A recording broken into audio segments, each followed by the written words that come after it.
On Halloween night, I thought the masked man was part of the party, until my wife took off her own mask and kissed him. The next morning, I filed for divorce without a word. My name is Ethan, I'm 32, and until that Halloween night, I honestly believed I knew what love was. I thought marriage meant loyalty, laughter, and building a future with someone who would never betray you. For 6 long years, I woke up every morning beside my wife, Clara, believing we were unbreakable. We had shared dreams, silent comforts, and traditions that felt like home. Out of all those traditions, Halloween was our favorite. Every year we'd go overboard, turning our house into a haunted haven, wearing matching costumes, and hosting a party everyone looked forward to. But that year, I learned that sometimes, the scariest things don't come from ghost stories. They come from the people you trust the most. The night started beautifully. The air carried that crisp October chill, and our house glowed under strings of orange lights. Guests arrived in elaborate costumes, laughter filled the rooms, and music pulsed softly in the background. Clara looked stunning, dressed in a flowing black gown, her silver mask glittering under the candlelight. She was the center of every conversation, the smile everyone wanted to be around. I watched her move through the crowd, her laughter mixing with the music, and I remember thinking, she's still the most beautiful thing I've ever seen. I was proud to be her husband, proud of what we'd built together.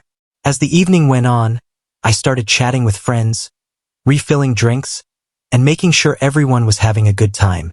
But somewhere between pouring punch and handing out candy, I realized Clara wasn't around. It wasn't like her to disappear without a word, but I tried not to overthink it.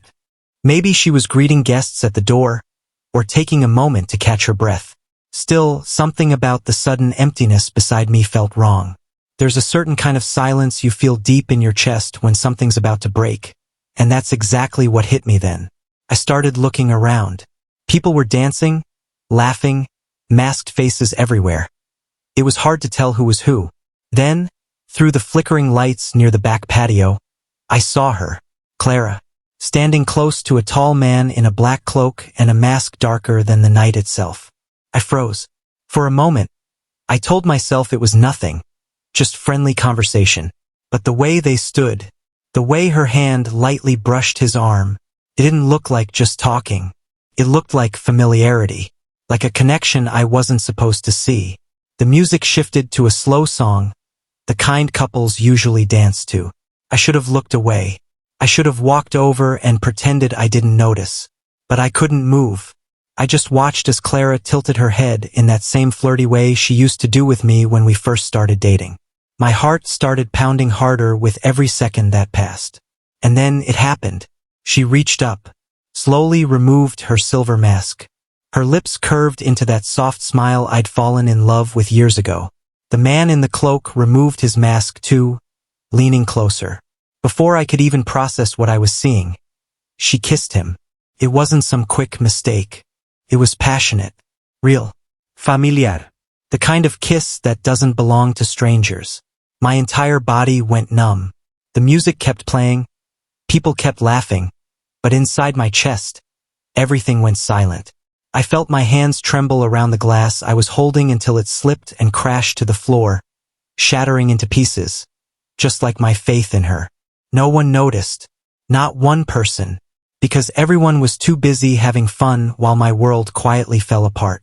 I wanted to scream. I wanted to run over and demand answers. But something in me just shut down. I turned around, walked out of my own house, and let the cold October air hit my face like a wake-up call. I drove aimlessly for hours that night, watching streets lined with pumpkins, kids in costumes, and couples laughing together. It all felt so cruel. How life could look so joyful while mine was crumbling in silence. When I finally went home past midnight, Clara was asleep on the couch, her makeup slightly smudged, her mask resting beside her like nothing ever happened. I stood there in the dark, just staring at her, wondering how many lies could hide behind one peaceful face. I wanted to wake her up and ask why. But instead, I just whispered to myself, "You don't have to prove anything anymore, Ethan. You saw it with your own eyes. That night, I slept in the guest room for the first time in 6 years. And for the first time, I didn't dream about her. I dreamed about freedom. When morning finally came, the sunlight slipped through the curtains, casting a warm glow that felt like a lie. Everything looked normal, the coffee maker humming, birds chirping outside, and the faint smell of last night's candles still in the air. But inside me, everything had changed. There was no more love, no more trust, just a cold, quiet acceptance. I didn't need proof or explanations anymore. I had seen everything I needed to see. That image of Clara, mask off, kissing that man. It played over and over in my mind, like a scene from a nightmare I couldn't wake up from. I sat at the kitchen table for a long time, just staring at my phone, scrolling through our old photos. Every smile, every vacation, every happy moment looked different now. Like I was watching two actors play a role in a life that was never real.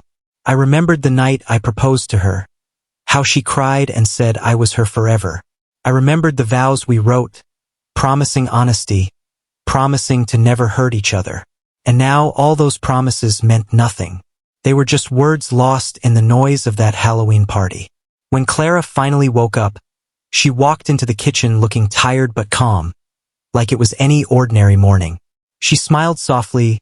"Morning, babe," she said, pouring herself coffee. I didn't reply. I just looked at her, studying the woman who used to be my home. She noticed the divorce papers sitting on the table, her smile fading instantly.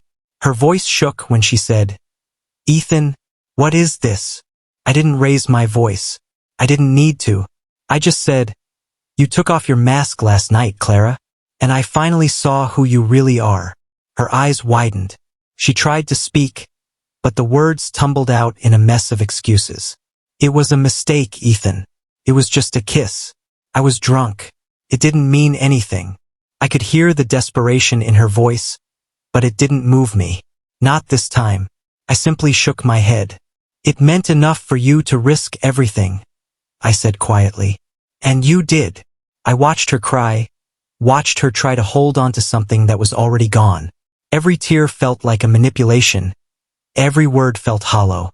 She wanted forgiveness, but what she took from me couldn't be rebuilt with apologies. I packed my bag in silence.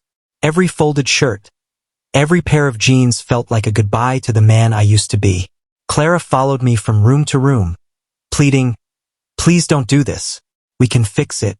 It was just one night." Her voice cracked, but my heart didn't. I had spent too many years believing in the version of her that loved me. Now I was seeing the one that only loved herself.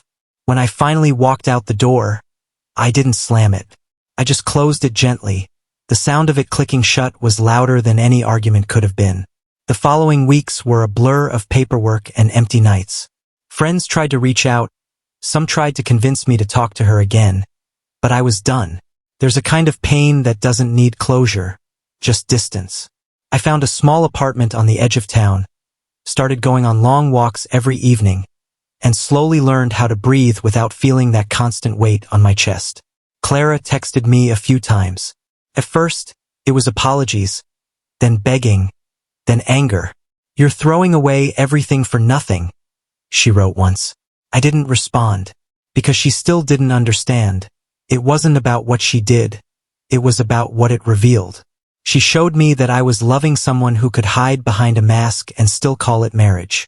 Months passed. I focused on my work, on healing, on rebuilding the parts of myself I had forgotten while trying to keep her happy. There were nights I missed her voice, her laugh, the familiar comfort of her beside me.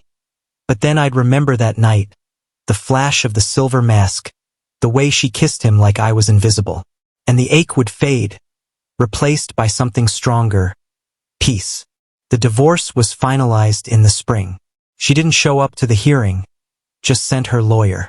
When I walked out of the courthouse, the air felt different, lighter. The world looked the same, but I didn't. I was free, truly free. Last week, almost a year later, I got invited to another Halloween party. For the first time, I went alone. I wore no mask, just a simple jacket and a quiet smile. People danced around me, laughed, shared drinks, but I didn't feel out of place. I felt present, whole. And as I watched the lights flicker and the music thump through the room, I realized something. Halloween was no longer a reminder of what I lost. It was a celebration of what I survived. Because sometimes you have to see someone take off their mask to finally take off your own. Like and subscribe if you believe that no mask can hide the truth forever. And sometimes, losing someone is the first step to finding yourself.